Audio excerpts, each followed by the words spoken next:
मैं एक पक्ष से जुड़ा हूँ, छुपा हुआ पक्ष है मेरा, पॉलिटिकल पार्टी है। मुस्लिम ये हमारे संस्कृति या साहित्य में होने ही नहीं चाहिए। हर जगह तानाशाह ऊपर आए और लोकशाही नीचे गई। सच्चा हिंदू कौन है?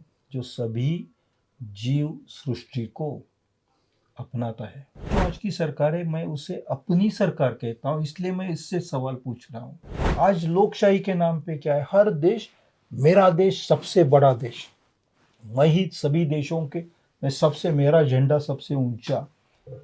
ये इंसान के लिए ठीक नहीं है। नॉलेज जो जिसे कहा जाता था 100-200 साल पहले, एक डिसिप्लिन उसका जो मूल है, पाया, उसका जो फाउंडेशन है, वो हिल गया है। आमतौर पे जो होता है ना कि ये भाजपा है तो उसके खिलाफ ऐसा लिखा जाए, कांग्रेस है उसके खिलाफ ऐसा लिखा जाए, राहुल गांधी कितना खराब है या तो नरेंद्र मोदी कितने खराब है, ये लिखा जाए। ये मैंने इस तरह से एक भी लेख नहीं लिखा। I have written as a philosopher. लोकतंत्र की नई परिभाषा ढूंढने के लिए अगर हम अपनी तरफ एक क्रिटिकल नज़र से ना देखें तो नया कुछ भी नहीं मिल सकेगा। एक खतरा है कि जो टेक्नोलॉजी है वो खास करके वर्चुअल दुनिया बनाई जा रही है, उसके पीछे वाली टेक्नोलॉजी, इसमें इंसान का इंसान होना हर पल और पल पल कम किया जा रहा है। अगर साहित्य सवाल नहीं पैदा करता है, नए सवाल नहीं उठाता है, तो वो साहित्य केवल शब्दों की लीला रहेगी, शब्दों की क्रीड़ा रहेगी, शब्दों का रंजन रहेगा, शब्दों का खुराक रहेगा, लेकिन शब्दों का सत्व नहीं रहेगा।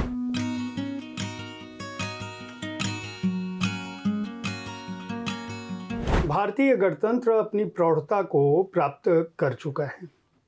हम भारत के लोग, जो भारतीय संविधान की मूल आत्मा है, वह यह बताती है कि भारत का शासन, भारत की सत्ता और भारत के राजनेता उस जनता से अधिकार प्राप्त करते हैं जो उनका निर्वाचन करती है, उनका चुनाव करती है।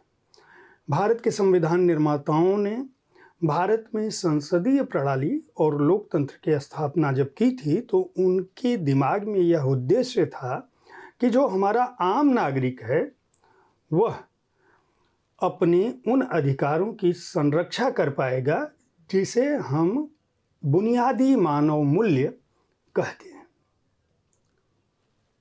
हम यानी भारत और भारत के लोग उस दिशा में कितना बढ़े, क्या कुछ हुआ और पिछले 10 वर्षों में यानी वर्ष 2014 से 2025 के बीच क्या कुछ घटा, उस पर एक पुस्तक आई है जिसका नाम है सिटीजन अंडर सीज।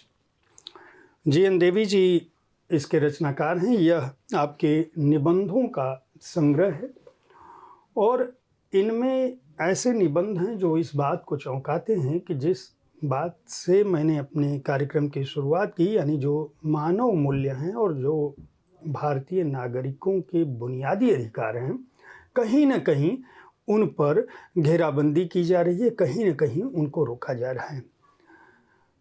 जी.एन. देवी जी ऐसा क्यों सोचते हैं, उन्होंने यह किताब क्यों लिखी, बार बार अपने निबंधों में उन्होंने इस बात का उल्लेख क्यों किया, और यह किताब ऐसे प्रश्नों पर एक चिंता के रूप में, एक सजगता के रूप में, एक जागरूकता के रूप में किस प्रकार सामने आती है। हमारी कोशिश होगी कि इस बातचीत में, शब्दरथी कार्यक्रम में मैं जयप्रकाश पांडे हूँ, इस बात की चर्चा हम कर पाएँ। सबसे पहले सर आपका बहुत बहुत स्वागत है साहित्य तक स्टूडियो में। और यह कार्यक्रम इसलिए भी महत्वपूर्ण है कि हम 26 जनवरी का जो पखवाड़ा हो कह सकते हैं हम, उस समय इस पुस्तक की चर्चा कर रहे हैं। जनवरी का जो अंतिम सप्ताह है वह हम भारतीयों के लिए बहुत ही अलग तरह की मानसिकता के साथ उपस्थित होता है, अलग अलग तरह के भाव होते हैं। 26 जनवरी जहां हमें हमारी ताकत का एहसास कराता है, वहीं 30 जनवरी महात्मा गांधी की हत्या की याद दिलाता है। और हर वर्ष हमें इस बात की चिंता होती है कि जिन उद्देश्यों को लेकर भारत और भारत के संविधान निर्माता चले, दिल्ली के राजपथ पर हम जहां सैन्य ताकत देखते हैं भारत की, वहीं महात्मा की पुण्यतिथि पर हम इस बात को याद करते हैं कि बतौर मनुष्य हम कहाँ पहुँचे, क्या कुछ किया, कितना हमने अपने पूर्वजों के आदर्शों का पालन किया। यह पुस्तक क्यों और ये निबंध इस रूप में क्यों, वर्ष 2014 से 2025 ही क्यों? बहुत धन्यवाद। आपने आज ये चर्चा करने के लिए बुलाया, मुझे बड़ी खुशी होती है और यही किताब आपने चुनी, इसके लिए मैं आपको धन्यवाद देना चाहता हूँ। मेरा जन्म 1950 का है, वही साल जब हमारा देश गणतंत्र बना। It became Republic.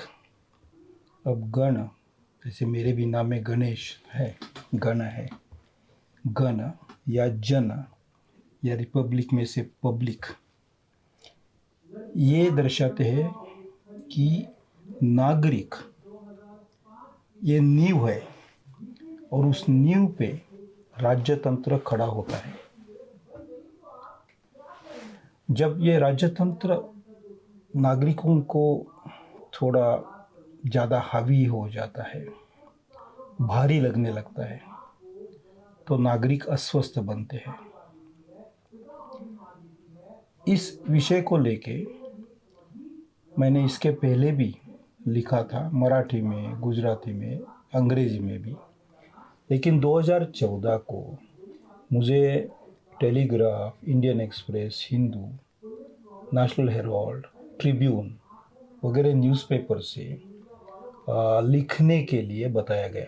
इसके पहले मैंने किताब लिखे थे और वो होते थे कि 5-6 साल, 8 साल तैयारी करो और फिर एकेडमिक किताब लिखो, उसको अवार्ड्स मिलते थे। बहुत सारी किताबें पढ़ी ही नहीं जाती थी, ये भी सच है। फिर बहुत साल मैं पीपल्स लिंग्विस्टिक सर्वे में लगा था।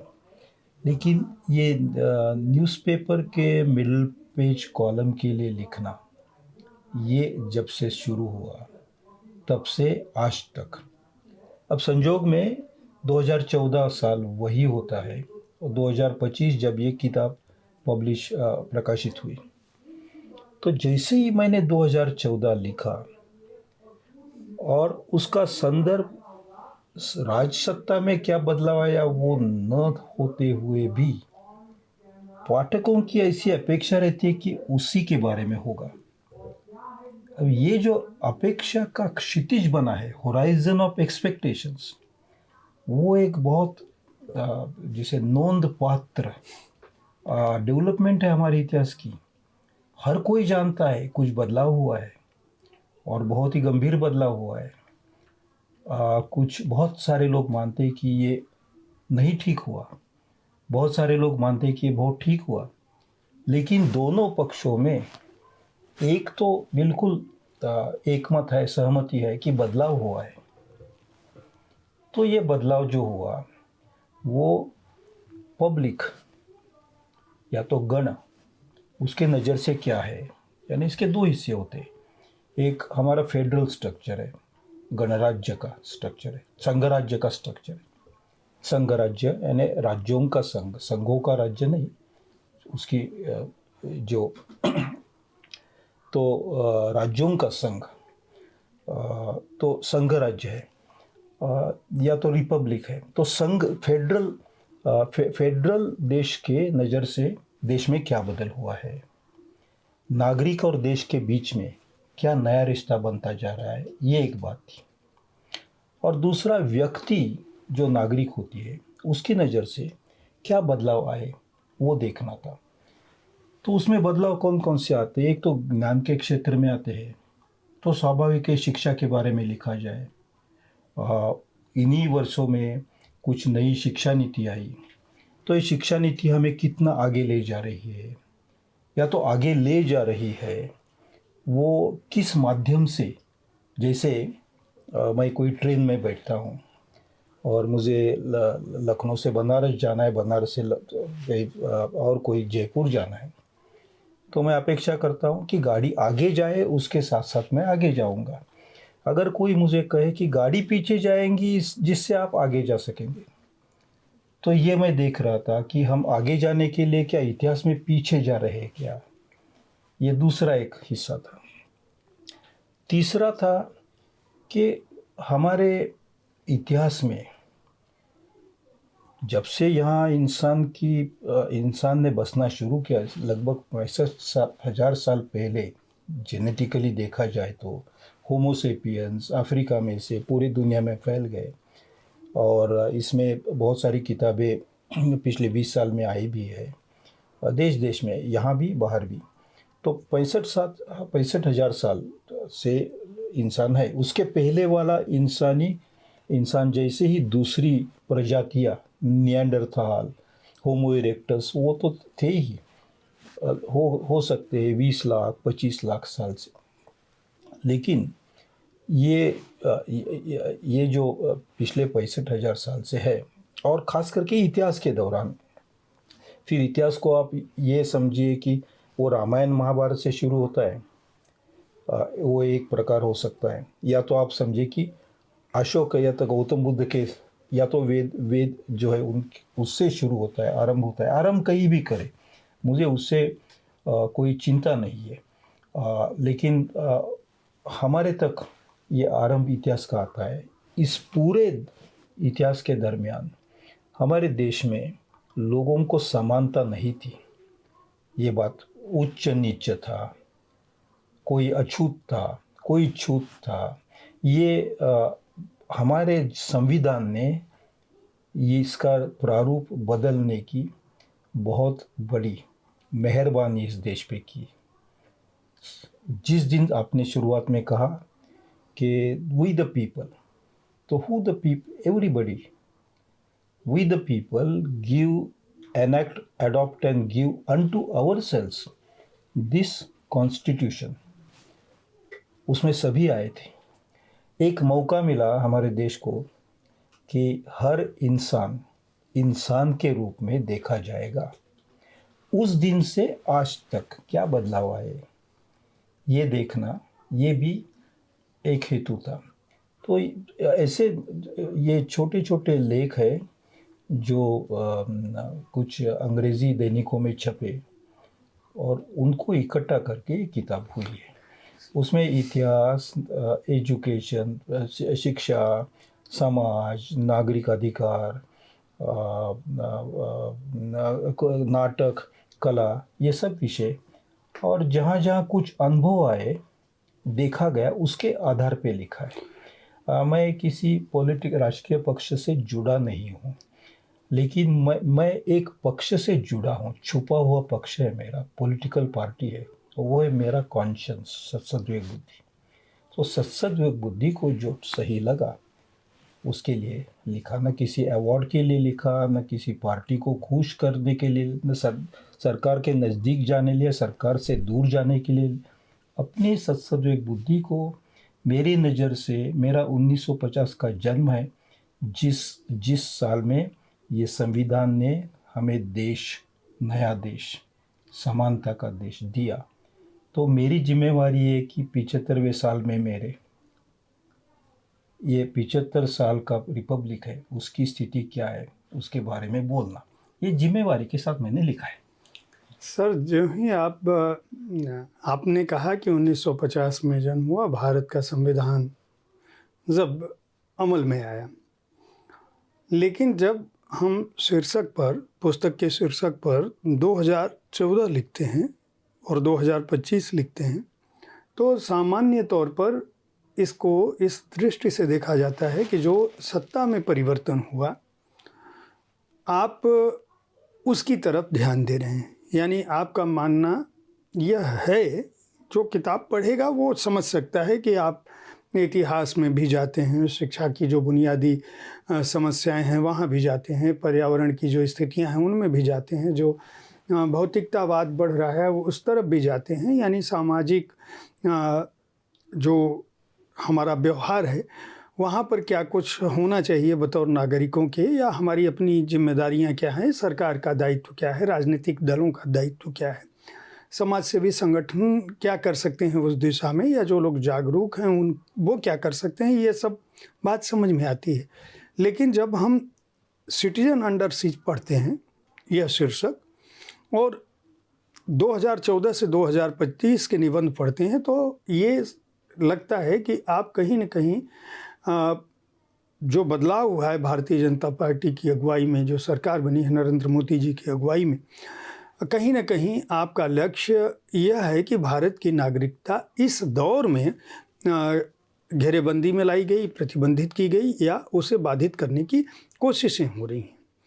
मेरा प्रश्न ये है कि जो क्षेत्र हैं, जिन भी क्षेत्रों का आपने उदाहरण दिया या नाम लिया, आप इस पुस्तक में उन बिंदुओं को भी उठाते हैं बाकायदा। इसकी भूमिका में आपने प्रस्तावना में उन सारे संदर्भों का हवाला दिया है, चिंतक, बौद्धिक, प्राध्यापक, कलाकार, रंगकर्मी, जिस क्षेत्र के भी लोग हैं उनकी जो अभिव्यक्ति की आज़ादी है, उनका जो सोचना है, कहीं ना कहीं वो एक दबाव या एक ऐसे दौर में हम आ रहे हैं जहाँ शोरगुल ही महत्वपूर्ण हो गया है, या जहाँ सत्ता की ताकत या बहुमत की ताकत या बहुसंख्यक की ताकत ज़्यादा प्रभावी हो रही है, और जो समाज का वह वर्ग है जो उपेक्षित है या जो पिछड़ा है या जो दबा कुचला है या जो एकल आवाज़ है,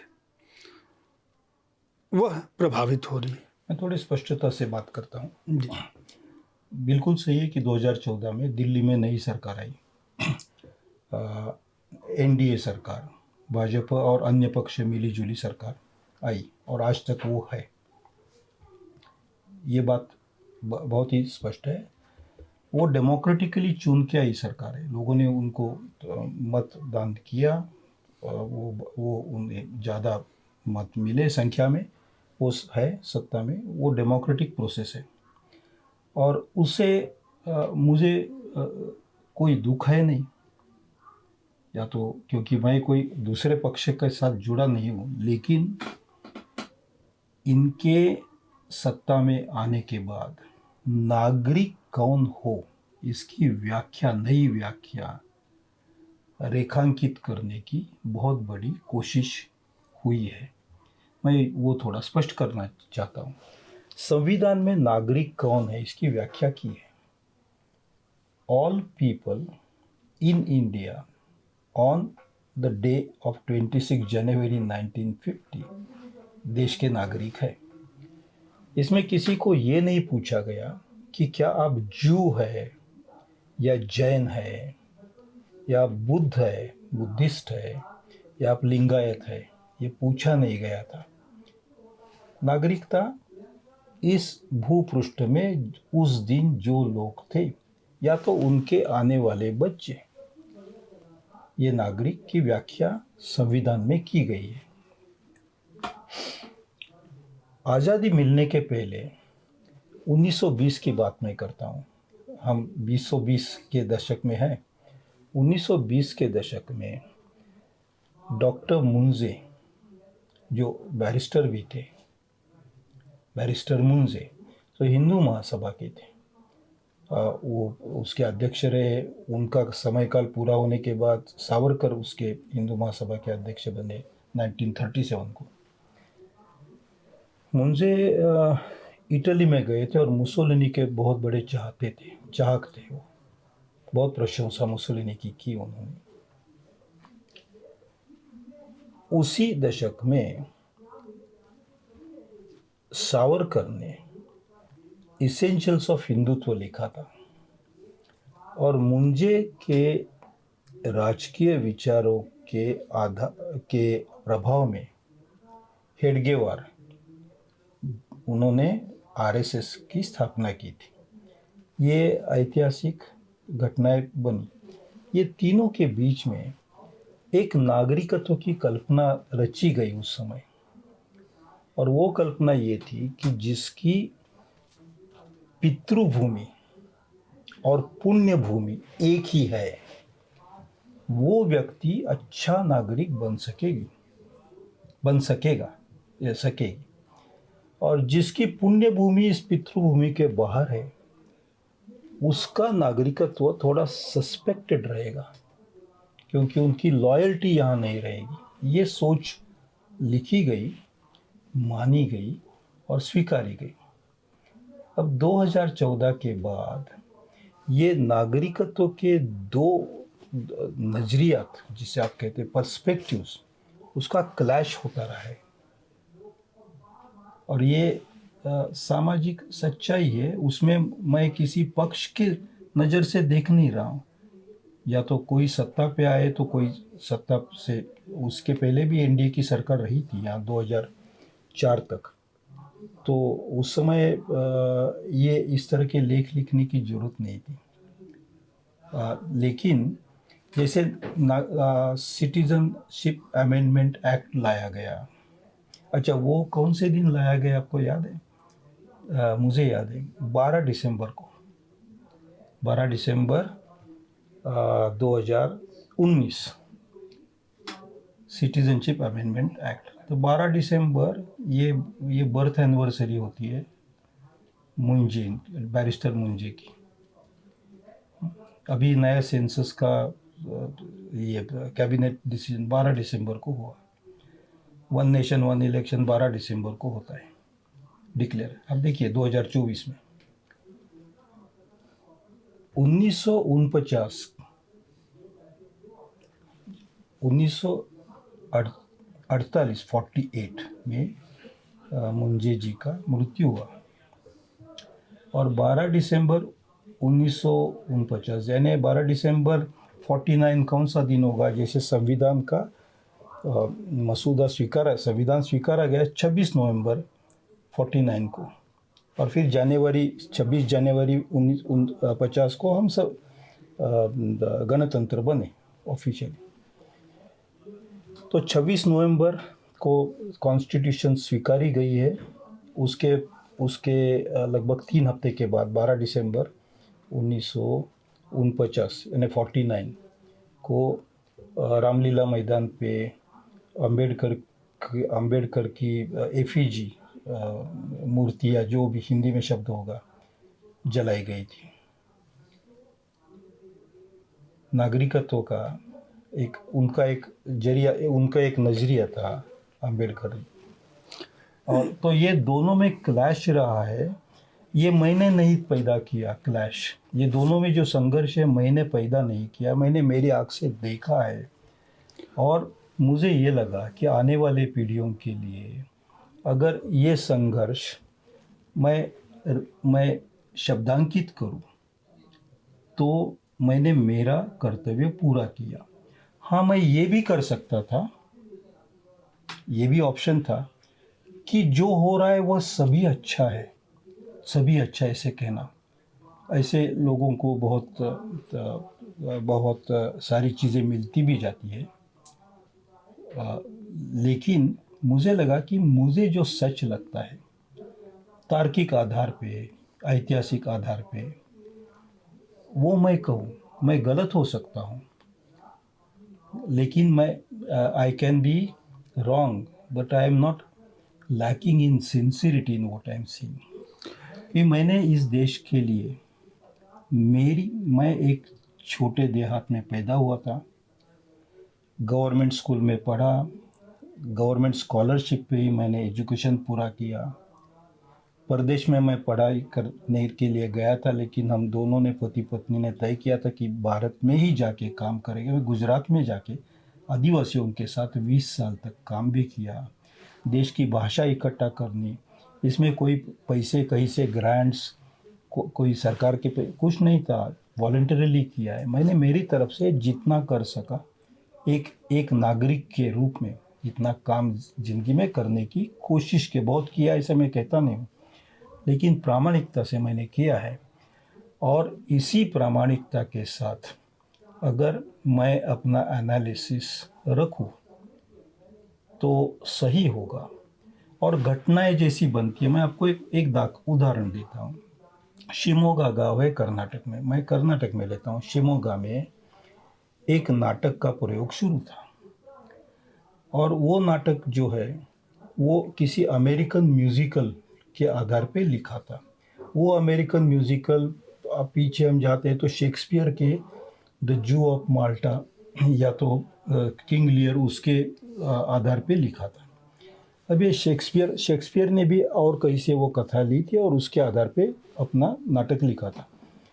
तो वो शेक्सपियर की नाट्य कथा अमेरिका में जाती है, उस पर कोई फिर पिक्चर निकलता है, उस पिक्चर के आधार पे कन्नड़ कोई लेखक जो है नाटककार वो नाटक लिखता है, और उस नाटक के बहुत सारे प्रयोग भी होते हैं, लगभग 100 से ज़्यादा प्रयोग होते हैं।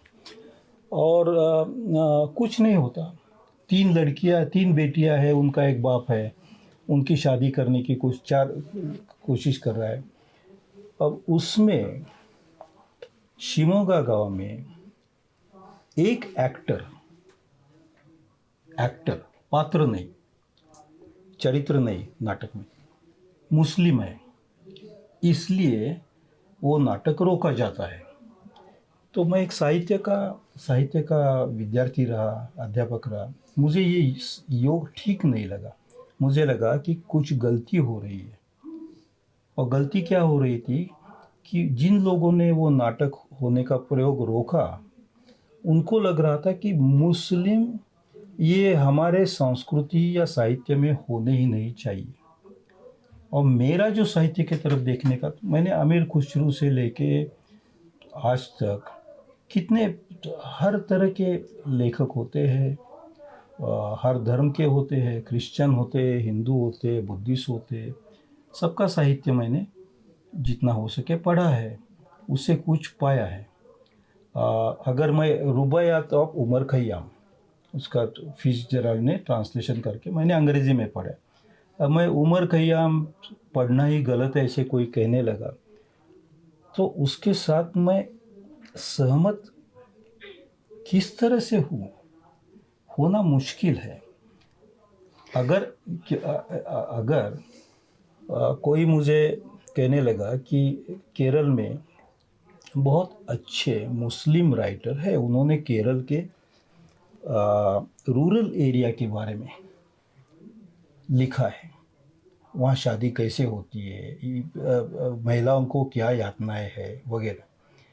अब मैं उनको कहूँ कि आप भारत में क्यों लिख रहे हैं, तो मुझे लगता है कि ये जायज़ नहीं है सवाल। ये जो लेख है उसमें मैंने जो देखा उस पर मेरी रिएक्शन थी। मैं इतिहास के बारे में कहता हूँ। देखिए, IIT Indian institute of technology, ये टेक्नोलॉजी की इंस्टीट्यूट है, ऐसे मेरा मानना है। गलत हो सकता हूँ, लेकिन वो नाम पढ़ के मुझे लगता है कि इंडियन इंस्टीट्यूट ऑफ टेक्नोलॉजी यानी तांत्रिक शिक्षा के लिए बनाया हुआ कॉलेज। और बहुत सारे हमारे आईआईटीज़ कोई इंटरनेशनल रेकनिंग में भी है। आईआईटी की डिग्री होने से हमारे बच्चों को अच्छे अच्छे जॉब्स मिलते देश के बाहर भी। अब ये खड़गपुर आईआईटी एक कैलेंडर निकालता है, तो वो कैलेंडर हर साल कोई यूनिवर्सिटीज़ कैलेंडर निकलते होगी, दिनदर्शिका या जो भी हिंदी शब्द होगा निकालते होगी, लेकिन आईआईटी का कैलेंडर साइंटिफिक हो इतना तो अपेक्षा रखना गलत नहीं है, लेकिन उसमें अनसाइंटिफिक सब लिखा जाए, केवल दंत कथा, कोई पौराणिक कथा के आधार पे अगर वो इतिहास लिखना शुरू करे, तो मुझे लगता है कि आईआईटी को ठेस पहुंचेगी। मेरा नुकसान नहीं है उसमें। मैंने मेरे बचपन में ऐसी बहुत सारी कथाएं, पुराण की बहुत सारी कथाएं पढ़ी है, उसका आनंद लिया है। आज भी हम बहुत बहुत सारे ऐसे रामायण से जुड़ी, महाभारत से जुड़ी, देव देवताओं से जुड़ी, हमारे ग्राम देवताओं से जुड़ी बहुत सारी कथाएं, पेड़ों से जुड़ी, नदियों से जुड़ी, उसका आनंद बचपन में, हमारे पूरी ज़िंदगी में। हम आज भी दिवाली आती है तो दक्षिण में कहते हैं ईड़ा पीड़ा टळो बळीचं राज्य परत, यानी जो बलि प्रतिपदा होती है तो वहाँ माना गया है कि बलि नाम का राजा था, उसको किसी ने यहाँ हटाया था, उस पर अत्याचार हुए थे, लेकिन लोग रो रहे उसको वापस लाने के लिए। ये इतिहास के आधार पे लिखा इतिहास नहीं होता है, दैट इज मिथोलॉजी, मिथ्स, दंत कथा कहते, पुराण कथा कहते, जो शब्द होगा मिथिक, मिथिक शब्द, मुझे हिंदी शब्द सही ढंग से पता नहीं, लेकिन वो अगर आईआईटी कोई ज्ञान के रूप में, टेक्नोलॉजी के नॉलेज के रूप में प्रस्तुत करने लगे, तो मुझे उसके सामने प्रश्नार्थ उठाना ठीक लगता है।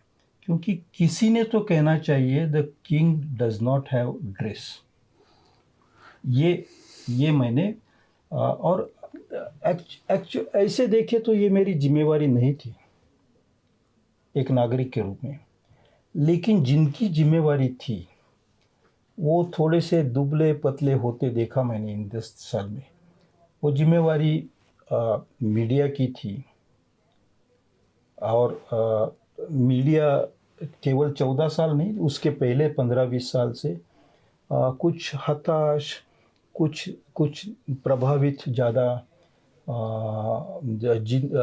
उनके जो मालिक है उनको अच्छा लगे वही कहने वाले, ऐसा रूप पूरे दुनिया में बदल गया। ये केवल हिंदुस्तान की स्थिति नहीं है, पूरे दुनिया में मीडिया अपना जो एक पारंपरिक जो उसका जो रोल था, कर्तव्य, उससे थोड़ा हटके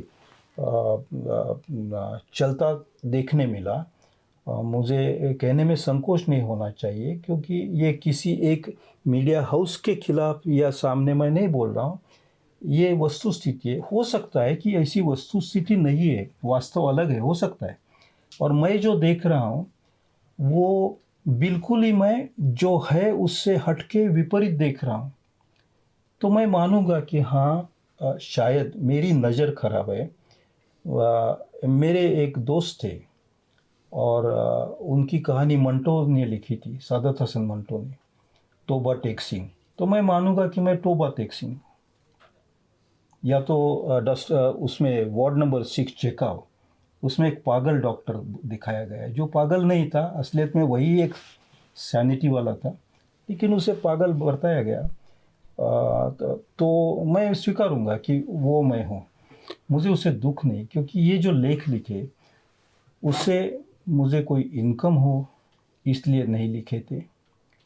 ये किसी पक्ष, राजकीय पक्ष के हित के लिए लिखे नहीं गए थे। ये मेरे सद्विवेक बुद्धि को लग रहा है कि जैसे आपको याद होगा, गालिब ने जब अंग्रेज़ों का राज्य यहाँ आ रहा था, तो जो लिखा था वो उन्होंने कोई उनको थैली मिले इसलिए नहीं लिखा था। उनके दिल को, जो उनका दिल के दर्द था, वो दर्शाने के लिए लिखा था। सर, इसकी वजह क्या पाते हैं आप? ऐसा क्यों है कि आप ने अभी अपनी बातचीत में कहा कि दुनिया भर में ऐसा केवल भारत में ही हो रहा हो, यह नहीं है, दुनिया भर में तो सत्ताएं होना तो ये चाहिए था। आदर्श स्थिति तो ये है कि जैसे जैसे लोकतंत्र, गणतंत्र, जनतंत्र मैच्योर होता हो, प्रौढ़ होता हो, उस हिसाब से नागरिकों की तरक्की हो, उनकी सुविधाएं बढ़ें, उनके अधिकार और व्यापक हों, और जो राजनेता हैं उनके मन में सहज भाव, खुलापन आए। लेकिन भारत, मैं इसमें सॉरी आपको रोक रहा हूँ, मैं इसमें राजकीय व्यक्तियों को दोष नहीं देता हूँ। मैं एक अलग ढंग से इसकी तरफ देख रहा हूँ। पूरे दुनिया में, जैसे अमेरिका में हो, मैं टर्की में भी गया था, इजिप्ट में गया, यूक्रेन में गया था मैं, ये युद्ध शुरू होने के पहले कोई, तो जहाँ भी, अमेरिका में गया था लेक्चर्स के लिए, तो चीन में गया था।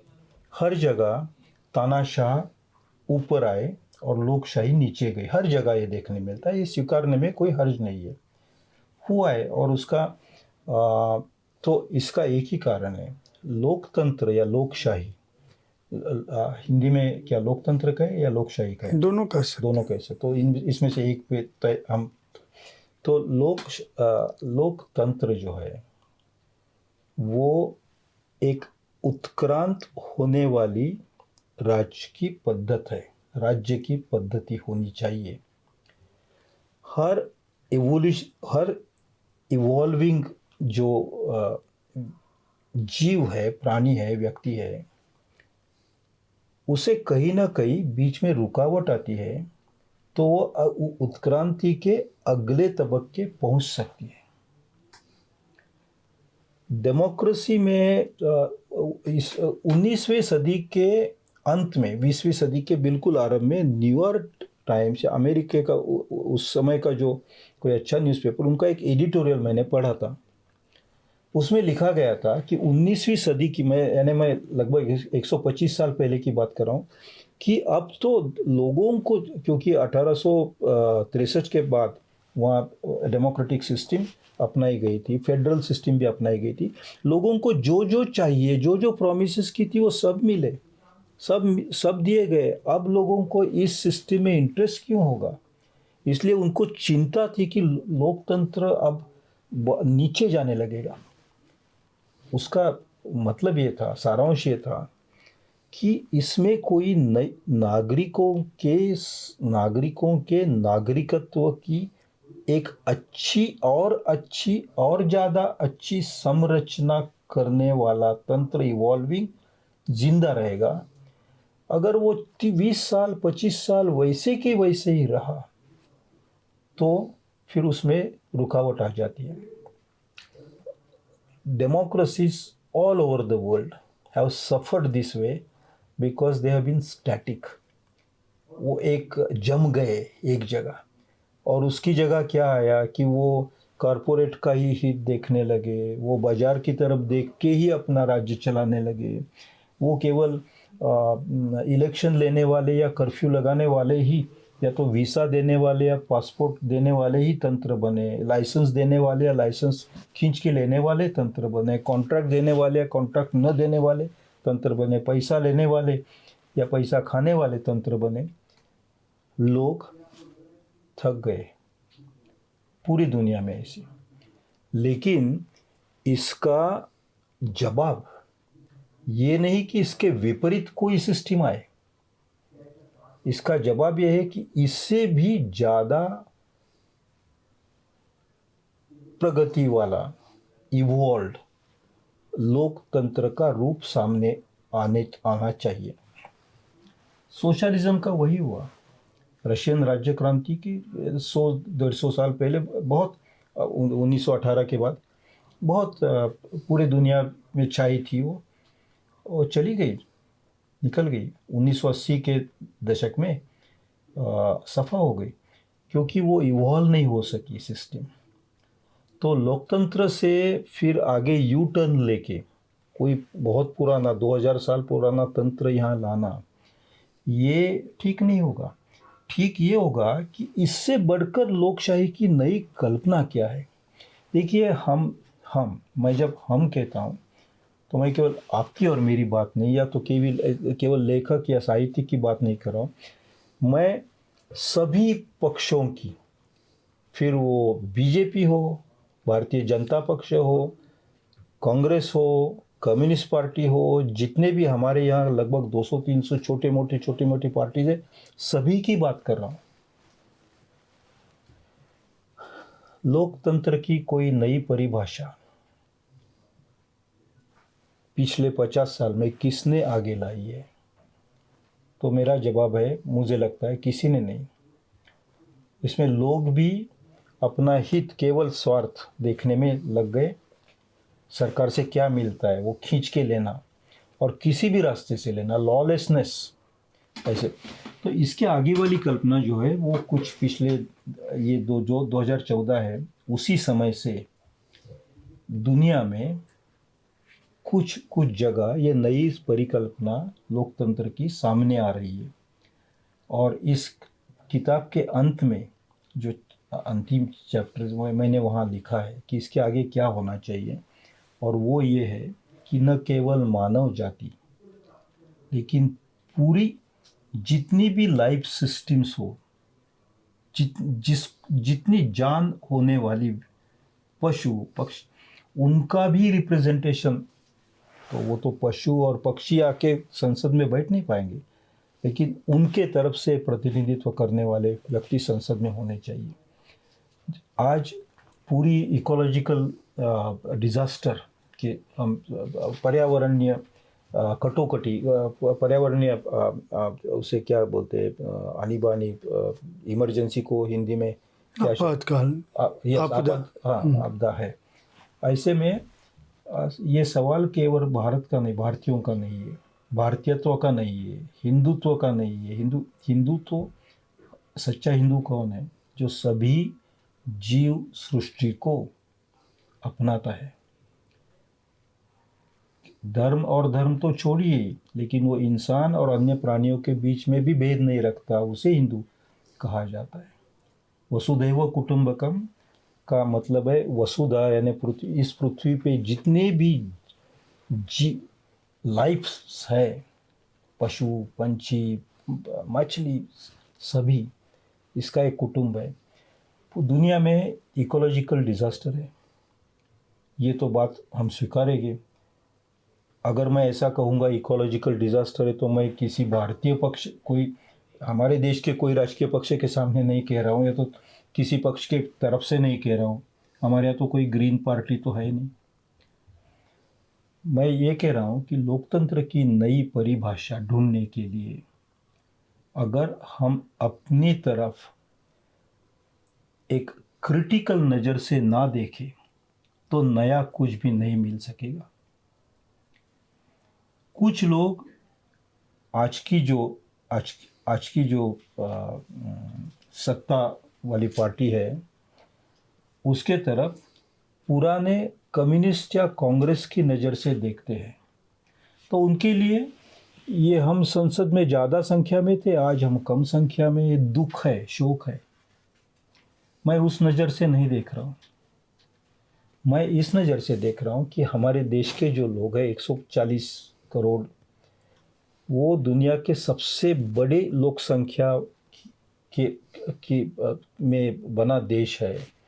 अगर हमारा देश दुनिया को कोई नई सबक, नया तरीका, जिससे नागरिक के हक बढ़े, नागरिक केवल भारतीय नागरिक नहीं, हर देश के नागरिक के हक बढ़े, और केवल इंसान के नहीं, इंसानेतर अन्य जो जीव सृष्टि है उसकी भी जगह बढ़े, ये नज़रिया कोई दे सके तो हम आगे जा सकेंगे। अन्यथा हम पीछे पीछे मुड़ के, और उस समय क्या हुआ था, महाभारत ने क्या कहा था, या तो राणा प्रताप ने क्या किया, ये सब, उन सबको मैं सलाम करता हूँ, सर पे उठा लेता हूँ। छत्रपति शिवाजी महाराज को देखता हूँ मैं, मेरा मस्तक आदर से मैं उसी नज़र से देखता हूँ। मैं महात्मा गांधी को देखता हूँ, उसी नज़र से देखता हूँ। मैं कबीर को, तुकाराम को उसी नज़र, टैगोर को उसी नज़र से देखता हूँ। लेकिन उनके सहारे हमें आगे जाना है, वही नहीं रुकना, और पीछे तो बिल्कुल नहीं मुड़ना है। ये बात इसमें है। तो ये आम तौर पे जो होता है ना कि ये भाजपा है तो उसके खिलाफ ऐसा लिखा जाए, कांग्रेस है उसके खिलाफ ऐसा लिखा जाए, राहुल गांधी कितना खराब है, या तो नरेंद्र मोदी कितने खराब है, ये लिखा जाए। ये मैंने इस तरह से एक भी लेख नहीं लिखा। I have written as a philosopher with my conscience. आपने शिक्षा का क्षेत्र, नागरिक अधिकारों का क्षेत्र, विशेषकर लोगों की जो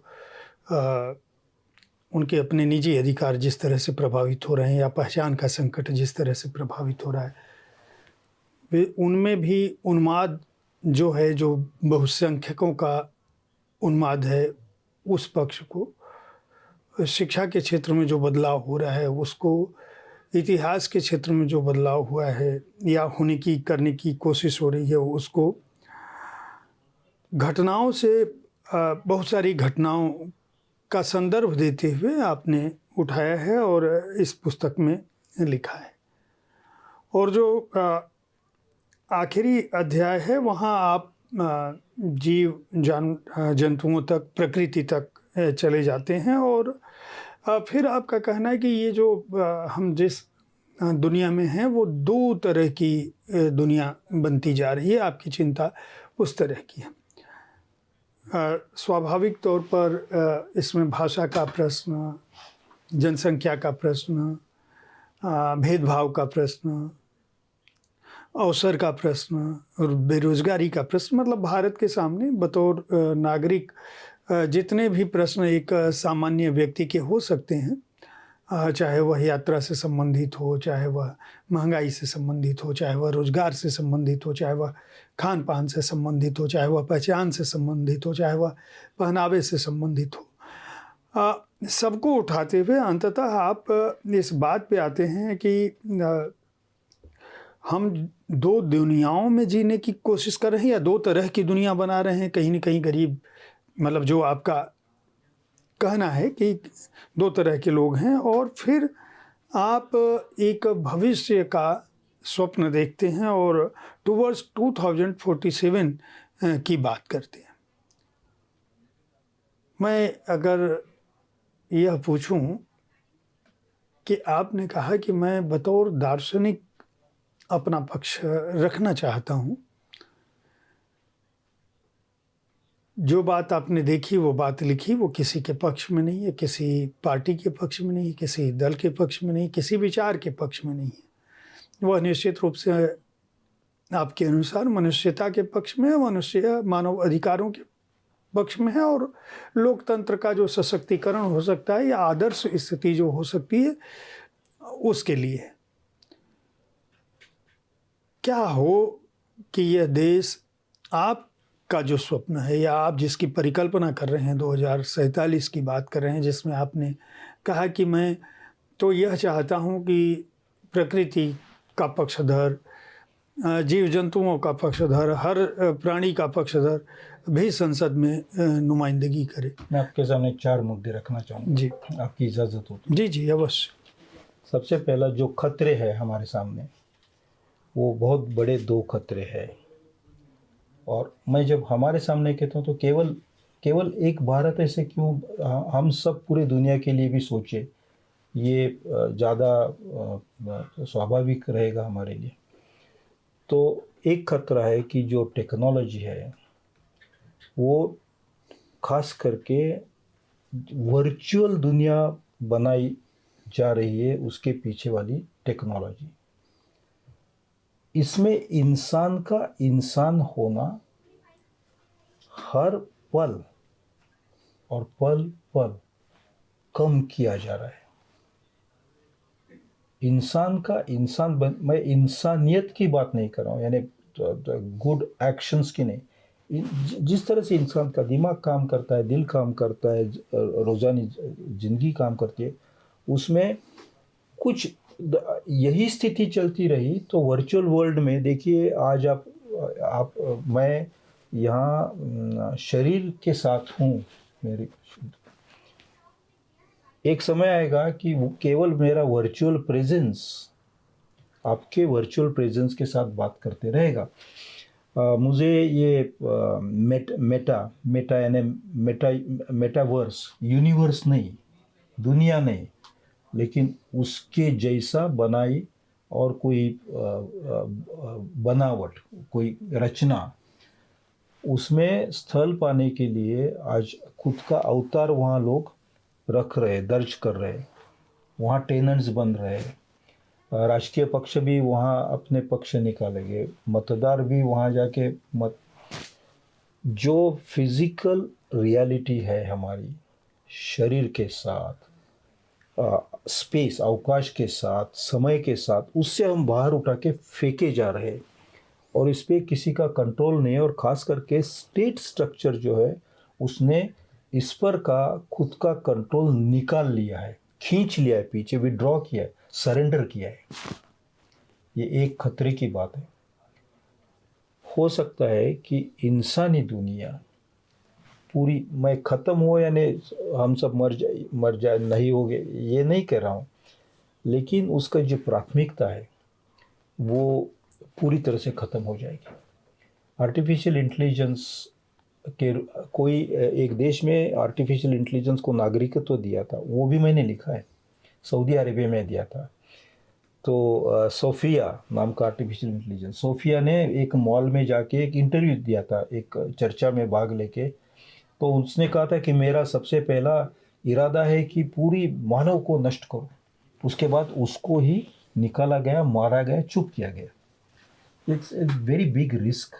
हम जिस तरफ से दूसरी रिस्क ये है कि कुछ 15-20 साल पहले, चलो पीछे जाइए 30 साल पहले, जो एक किसी एक व्यक्ति की मालिकी संसाधनों पे होती थी, कुदरती संसाधन या जमीन पे या पानी पे, वो मालिकी बढ़ते बढ़ते 2014 के बाद तो किसी एक कुटुंब या एक व्यक्ति का जहाँ 10 जगह उपस्थिति हो, उसकी जगह 10,000 जगह उपस्थिति बनी। अगर भारत के नक्शे पे देखें तो पूरा दरिया का किनारा किसी के एक व्यक्ति के, एक कुटुंब के मालिकी का है। इतना ही नहीं कि अभी जो 5 साल के बाद जो आर्मी में ट्रेनिंग लेते हैं ना, अग्निवीर, वो कहाँ जाते हैं 5 साल के बाद?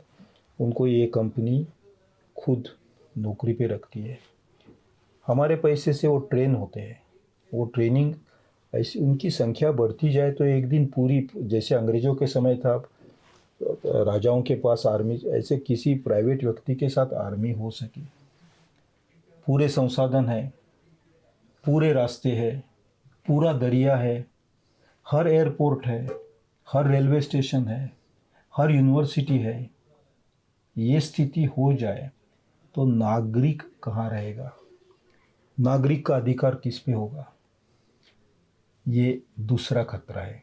एक तकनीकी अमल हमारे पे बढ़ रहा है, दरारा बढ़ रहा है, और दूसरा जो धनपति है, पूंजीपति, आप जिसे जो भी, पूंजीपति तो पुराना शब्द है, कॉरपोरेट नया शब्द है, लेकिन उससे भी बढ़कर एक शब्द है, क्योंकि अगर यही सत्ता चलाए और सत्ता में जो बैठे ये केवल इनके मुखौटे बने, मास्क बने, तो नागरिक कहाँ रहेगा?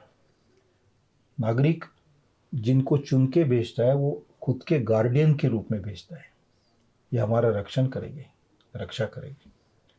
अगर वो नागरिकों के हक की, हित की, संतोष की रक्षा ना कर पाए तो नागरिक उन्हें क्या कहे? ये केवल भारत की बात नहीं कर रहा हूँ, पूरी दुनिया की बात है, और आज वही हो रहा है। इससे अगर बाहर निकलना, मैं 4 मुद्दों की बात की, मैंने 2 किए, तीसरा मुद्दा ये, इससे बाहर निकलने के लिए कुछ नए सोच की ज़रूरत है। उसकी शुरुआत कहाँ होगी? तो होगी रिसर्च इंस्टीट्यूट्स में, एजुकेशनल इंस्टीट्यूट्स में, नए जनरेशन में, जेन जी या जो भी कहा जाता है उसमें। लेकिन देखिए, बौखलाए गए, घबराए गए, वो बहुत अस्वस्थ बने जो युवा है। अलग अलग देशों में मैंने देखा कि, आपने देखा, श्रीलंका, बांग्लादेश, नेपाल, अभी ईरान में, उस तरह के जो न्यू जनरेशन सामने आ रही है, अंग्रेजी में मैं कहूँ, light shines for a very short time on such uprisings. उसका कोई नतीजा बदलाव में नहीं होता है, बल्कि वो और पुराने सिस्टम में वापस जा रहे हैं। That is what history is. Arab spring से लेके आज तक। तो मैं मानता हूँ कि इसमें नई सोच पैदा करना, और नई सोच तभी पैदा होती है कि कोई सवाल पूछे जाए, और सवाल किसे पूछे जाए? तो अपने सिस्टम से पूछे जाए। क्योंकि ये जो आज की सरकार है, मैं उसे अपनी सरकार कहता हूँ, इसलिए मैं इससे सवाल पूछ रहा हूँ। मैं चाइना के सरकार से तो नहीं पूछता हूँ सवाल, या तो बर्मा के सरकार से नहीं पूछता हूँ। मैं भारत की सरकार, ये मेरी सरकार है, इसे सवाल पूछ रहा हूँ मैं। मेरा अधिकार भी है, वो संवैधानिक अधिकार है, लेकिन नैतिक अधिकार भी है। मेरे ही भाई बहनें सरकार में बैठी है ना, मेरे बेटे बेटियां सरकार में बैठी है, उनको मैं सवाल पूछ रहा हूँ, क्योंकि मेरा जन्म 1950 को हुआ था और मैं ये देख रहा हूँ सामने। और चौथा मुद्दा मैं आपके सामने रखता हूँ। बहुत सारे नए विषय आ गए हमारे सामने इस समय। टेक्नोलॉजी का मैंने एक कहा, लेकिन इस समय इंसान इमॉर्टल बनने की कोशिश कर रहा है, डेथलेस बनने की कोशिश कर रहा है दवाई के साथ। उसके साथ साथ दवाई वाले इंसान के साथ छेड़छाड़ कर रहे हैं। आपने देखा है बहुत सारी यानी फर्जी, वो क्या कहते हैं, फॉल्स मेडिकल पाथ्स निकल के आए बहुत। नॉलेज जो जिसे कहा जाता था 100-200 साल पहले एक डिसिप्लिन उसका जो मूल है, पाया, उसका जो फाउंडेशन है, वो हिल गया है। और नॉलेज की सभी ज्ञान के सभी क्षेत्र का बहुत बहुत झड़प से, बहुत गति से रूपांतर हो रहा है। अस्थिरता है उस क्षेत्र में। ऐसी स्थिति में बिल्कुल मुझे याद आ रहा है कि जब हमें आज़ादी मिली, उसके पहले बहुत सारे, उसके 100 साल पहले, 50 साल पहले बहुत सारे नए विषय, नई चैलेंजेस आई थी कि नेशन यानी क्या। उसके पहले तो राजाएं थे, लेकिन देश, एक देश, हम कहते हैं सिविलाइजेशन में हम एक थे, हाँ एक थे, लेकिन जिस ढंग से देश आया उस ढंग से नहीं थे, वो कोई भी स्वीकार। देश यानी क्या, स्टेट स्ट्रक्चर और कॉन्स्टिट्यूशन है हमारे। उसके पहले कब कॉन्स्टिट्यूशन थी हमारे यहाँ? नहीं थी। हर एक का अधिकार होगा, कहीं नहीं था। हमारा देश और प्रदेश के साथ जो नए सलोखा या तो नए रिश्ते बने, उस तरह से नहीं थे। हमारे राज्य बने, भाषिक राज्य, उस तरह से नहीं थे। राजाओं को जो भी उनके बाप दादाओं ने दिया हुआ राज्य था, वही सीमाएं थी। हमने सब कुछ नया बनाया, एक साथ साथ डेमोक्रेसी हमने नई कल्पना ली, जो दुनिया में उस समय विकसित हो रही थी, अपनाई, उसे अंगीकृत किया, इंटरनलाइज किया, और बड़े ताकत के साथ जितनी डेमोक्रेसीज भारत में आई, उस समय आई, उसमें से बहुत सारी गिर पड़ी, हमारी जिंदा रही। मैं ये कह रहा हूँ कि आज़ादी के पहले जिस ढंग से हमारे उस समय के चिंतकों ने, समाज के जो अग्रणी थे, उन्होंने नए रास्ते पैदा किए, उसी तरह से आज के दिन हमारे समाज में जो मानता है कि हाँ मैं कुछ सोच सकता हूँ, उसने नए रास्ते पैदा करना जरूरी है। उस समय भी अंग्रेज़ों का थोड़ा वो था, डर तो था। कोई सवाल पूछे तो क्या होगा, सिडिशन की केस होती थी, आज भी सिडिशन की केस होती है। मुझे नाम आपको पता होंगे, कोई दो युवा थे, उन्होंने ये एंटी सीए में भाग लिया था, वो 5 साल के बाद अभी जेल में है। तो किसी ने सवाल उठाना चाहिए कि क्यों, ऐसा क्यों, उन्होंने क्या इतना डरावना किया था। तो ये सवाल उठाना, ये अगर साहित्य सवाल नहीं पैदा करता है, नए सवाल नहीं उठाता है, तो वो साहित्य केवल शब्दों की लीला रहेगी, शब्दों की क्रीड़ा रहेगी, शब्दों का रंजन रहेगा, शब्दों का खुराक रहेगा, लेकिन शब्दों का सत्व नहीं रहेगा। सर, हमारी बातचीत जितना बड़ा विषय है, मुझे नहीं लगता कि एक वार्ता में समाप्त होगी मेरा। लेकिन इस पुस्तक में आपने कॉस्मो डेमोक्रेसी की बात की है। कॉस्मोक्रेसी। तो ये कॉस्मो डेमोक्रेसी भी आपने लिखा है, कॉस्मो डेमोक्रेसी, ये क्या है? मैं चाहूँगा कि इसके बारे में थोड़ा स्पष्ट दें, क्योंकि यही कंक्लूडिंग रिमार्क एक तरह से आपकी पुस्तक का है। जिन मुद्दों को, जिन तथ्यों को आपने उठाया है, जिनको आपने देखा और जो आपकी चिंता का आधार बने हैं, चूँकि हम इस कार्यक्रम को उसी समय ला रहे हैं जब 26 जनवरी हमारे सामने है, और देश जब गणतंत्र को मना रहा है, तब उसे ये पता होना चाहिए कि जो परिकल्पना एक ऐसे चिंतक की, ऐसे विचारक की, ऐसे लेखक और साहित्यकार की, जिसे भारत और भारत के नागरिकों के अलावा पूरे विश्व की और मनुष्यता की मूलतः चिंता है, वह किस तरह की व्यवस्था का पक्षधर होना चाहता है या परिकल्पना कर रहा है। मैं आपका ऋणी हूँ कि आपने सवाल पूछा, थैंक यू। जिसका जवाब ये है कि डेमोस, ये जो ग्रीक शब्द है, वो डेमोक्रेसी शब्द का मूल है। डेमोस यानी लोगों का समूह। हमारे यहाँ लोक, ये लोकशाही का मूल शब्द है, लेकिन लोक ग्रीक डेमोस में केवल हाथ पैर होने वाले, कान आँख होने वाले ऐसे व्यक्ति का समूह, उसे डेमोस कहा गया। हमारे यहाँ लोक का मतलब क्या होता है? हम कहते हैं मृत्यु लोक, सृष्टि लोक, प्राणी लोक। शब्द लोक, लोक का मतलब है स्फीयर, रेल्म, एक जिसे विश्व कहा जाए। विश्व यानी अनेक देशों की बात नहीं कर रहा हूँ मैं, दुनिया जो पर्शियन शब्द है। तो अनेक लोग इकट्ठा आके हमारी जिंदगी बनती है। उन सबका तंत्र जो होगा, समूची लोकशाही होगी। उसे कॉस्मोस, कॉस्मोस यानी ग्रीक शब्दों में कॉस्मोस, डेमोस, माइथोस, इथोस, बेथोस, ऐसे बहुत सारे स्तर किए। बेथोस यानी बिल्कुल ही राक्षसों की और बिल्कुल आक्रंदन करने की जगह थी। तो मैं ये सोच रहा हूँ कि ऐसा लोकतंत्र हो जिसमें देखिए अभी कर्नाटक में हाथी और इंसान के बीच में संघर्ष शुरू हुआ है, असम में भी है। हमारे उसमें पैंडेमिक में, कोरोना के समय बहुत सारे ज़्यादा पंछी आकाश में दिखने लगे थे। उनको लगा था कि मनुष्य का उनके ऊपर जो दमन है, आधिपत्य है, वो थोड़ा आक्रमण है, थोड़ा कम हो रहा है, घूमने लगे थे।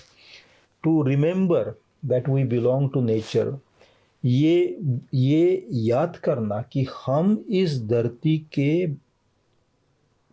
संतान है, पुत्र या पुत्री है, बच्चे हैं, न कि ये हमारे मालिकी के। किसी एक धनपति होता है, जैसे नाम मैं नहीं लेना चाहूँगा, लेकिन आप किसी भी कोई फोर्ड हो, कोई टाटा हो, कोई अडानी हो, कोई भी हो, वो मानते हैं कि ये धरती हमारे मालिकी की है। और ये बिल्कुल ही निकम्मी समझ है, क्योंकि we belong to the earth does not belong to. ये कोई बच्चा माने कि माँ मेरे मालिकी की है, तो कितना विकृत होगा। उतना ही ये पृथ्वी हमारे मालिकी के मानना। हम पृथ्वी के संतान हैं। आदिवासियों में ये सभी संकल्पना है। और ऐसा अगर मानेंगे तो इंडिविजुअल की परिभाषा बदलेगी, मालिकी क्या है उसके कानून बदलेंगे, राज्य क्या है, उनके अधिकार क्या है, आक्रमण के, ये सभी कुछ बदल जाएगा। उसे हम एक वैश्विक दृष्टिकोण का लोकतंत्र मान सकते हैं। आज लोकशाही के नाम पे क्या है, हर देश मेरा देश सबसे बड़ा देश, मैं ही सभी देशों के में सबसे, मेरा झंडा सबसे ऊंचा। ये इंसान के लिए ठीक नहीं है, इंसानियत के लिए ठीक नहीं है। देखिए ना, आज कितने देशों में संघर्ष शुरू है, कॉन्फ्लिक्ट, वॉर जोन्स कितने हैं, और कोई यूनाइटेड नेशंस बचा नहीं। डेमोस की जगह कॉस्मोस आए। कॉस्मोस यानी लोक, विश्व, पूरे यानी पुराने भाषा में विश्व कहते, थोड़ा वो शुद्ध बहुत भारी शब्द है, लेकिन सामान्य देहातों के लोग उसे लोक कहते हैं। तो प्राणी लोक कहते हैं, वनस्पति लोक कहते हैं। तो डेमोस की जगह कॉस्मोस आए। उनका उस ढंग का आधिपत्य कैसे होगा, सरकार कैसे होगा, तो वो हमने आज जो सोचा ऐसी लोकशाही नहीं होगी, लोकतंत्र नहीं होगा, वो समग्र लोकशाही होगी, समग्र लोकशाही की। एक समय जयप्रकाश नारायण ने क्या कहा था, संपूर्ण क्रांति। ठीक, मैं उत्क्रांति मानता हूँ। लोकशाही ये क्रांति की कल्पना रूल आउट करती है। लोकशाही में क्रांति बैठती नहीं है, मैं उत्क्रांति समग्र लोकशाही के तरफ की जाने वाली उत्क्रांति हम कैसी करें, तो अपनी उसका आरंभ मेरे से होता है, अपने से, अंदर से होता है। आज हम ये बात कर रहे हैं 26 जनवरी के कुछ दिन पहले। आपने कुछ समय पहले मुझे बताया कि यहाँ का EQI क्या है। अगर हम यहाँ से थोड़ा बाहर जाए और थोड़ा देखें तो पता चलेगा कि यमुना का जो पानी है उसका रंग क्या है। ऐसी स्थिति में हम कौन से लोकशाही की बात करते हैं? इंसान कुदरत पे एग्रेशन कर रहा है ऐसे लोकशाही की। We need a new idea. जहाँ सभी जीव सृष्टि एक दूसरे के साथ शांति से बस सके। लेट दिस बी वसुधैव कुटुंबकम। ज्ञानेश्वर मराठी के सबसे पहले अच्छे कवि 13वीं सदी के अंत में उन्होंने दुरितांचे तिमिर जाओ, let the darkness of everybody be dispelled. ये कवि कल्पना लगेगी आज, लेकिन ऐसी कवि कल्पना ही वर्तमान को भविष्य में डालने के लिए जरूरी ईंधन फ्यूल एनर्जी होते हैं। ऐसे सपने ना हो तो वर्तमान भविष्य की तरफ नहीं जा सकता, और जिसमें हेट्रेड है, ऐसे सपने हो तो वर्तमान भविष्य में नहीं पूर्व काल में जाता है। जी देवी सर, आपसे बातचीत समाप्त नहीं हो सकती क्योंकि विषय बहुत बड़ा है। भारत के उपनिषद पुराण जिन ग्रंथों की बात कर रहे हैं, बहुत सारे वेद में ऐसे मंत्र हैं जो सर्वे शांति समा शांति वनस्पति है शांति। हमारे घरों में जब पूजा होती है तो प्रार्थना में सभी की शांति की कल्पना की जाती है। सर्वे संतु सुखो सर्वे संतु जी, ऑल दैट इज, जो भी जीव है सबको सुख मिले। तो ऐसी परिकल्पना के बावजूद अगर मनुष्यता इस तरफ बढ़ रही है तो निश्चित रूप से जो जागरूक नागरिक हैं उनकी जिम्मेदारियां बढ़ जाती हैं। मैं अंग्रेजी में लिखी गई पुस्तकों के सभी लेखकों से जो हमारे इस कार्यक्रम में आते हैं शब्दरथी में, मैं यह प्रश्न अवश्य पूछता हूं कि यह पुस्तक अन्य भारतीय भाषाओं में और हिंदी में कब आएगी, क्या लाने की कोई योजना है? क्योंकि मेरा ये मानना है कि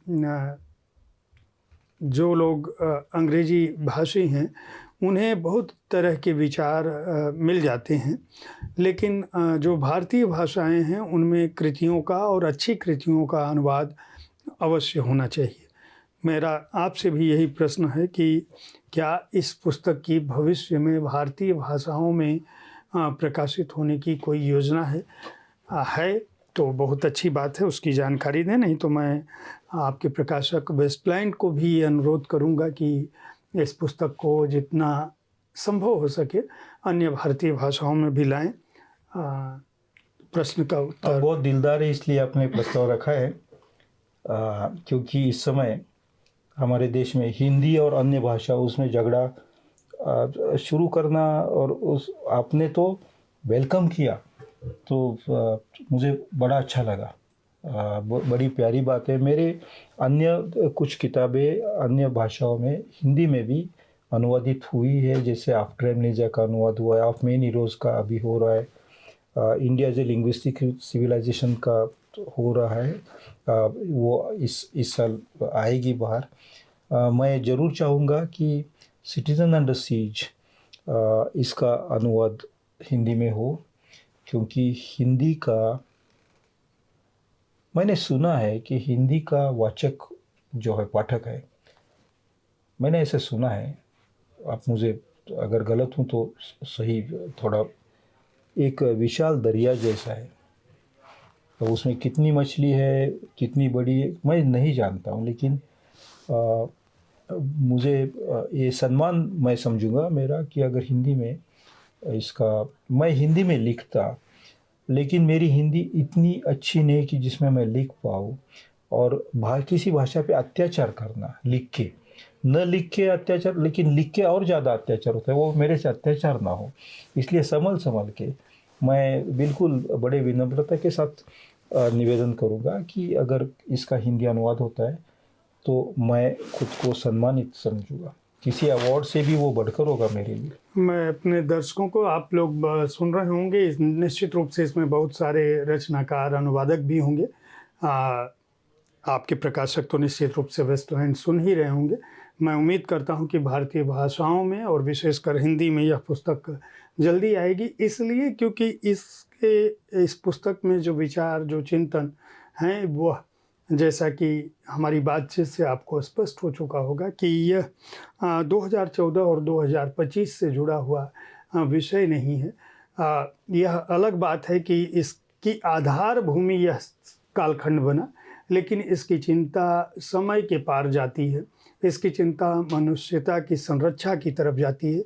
इसकी चिंता प्रकृति और पर्यावरण तक जाती है। इसकी चिंता पूरे विश्व की संरक्षा के प्रति जाती है और आदर्श रूप में उस मानव युग की कल्पना की जाती है जहाँ जिसकी परिकल्पना राम राज में हुई थी। कहा जाता है कि मेरा राम राज बैठे त्रैलोका, हर्षित भये गए सब शोका।